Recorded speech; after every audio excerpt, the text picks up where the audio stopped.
এখানে মানে press byte দেওয়ার মতো কোনো মানে প্রস্তুত না, কারণ রাহুলের চলে যাওয়াটা আমাদের প্রত্যেকের কাছে অত্যন্ত বেদনাদায়ক।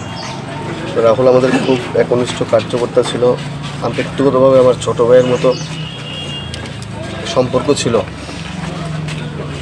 ও খুব ভালো কার্যকর্তার পাশাপাশি ভালো ছেলে, হিউম্যান বিইং ছিল। তো পুরোটা বিষয় শুনেছি এবং গতকালকেও আমাদের মাননীয় মুখ্যমন্ত্রী উনি ওনার সোশ্যাল মিডিয়া হ্যান্ডেলে বলেছেন দোষীদের যেই কারণেই হয়েছে সেটা তদন্ত করে অতি সত্বর দোষীদেরকে গ্রেপ্তার করার জন্য।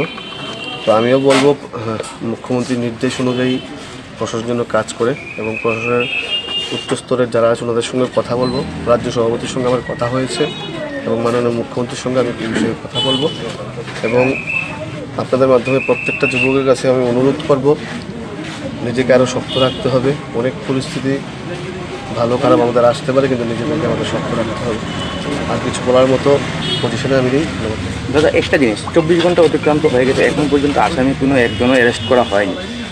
এটা কি সত্যি অ্যারেস্ট করা হবে? বিষয়টা নিয়ে আমি তো বললামই, গতকালকেই তো মুখ্যমন্ত্রী নির্দেশ দিয়েছে। আমি নিশ্চিত মুখ্যমন্ত্রীর নির্দেশকে পুলিশ প্রশাসন অমান্য করবে না এবং নিশ্চয়ই রাহুলের সঠিক বিচার হবে। আরেকটা জিনিস দাদা, যে পরিবারের অভিযোগ যে সদলীয় কুন্দল যে আত্মহত্যা, এটা কি ঠিক?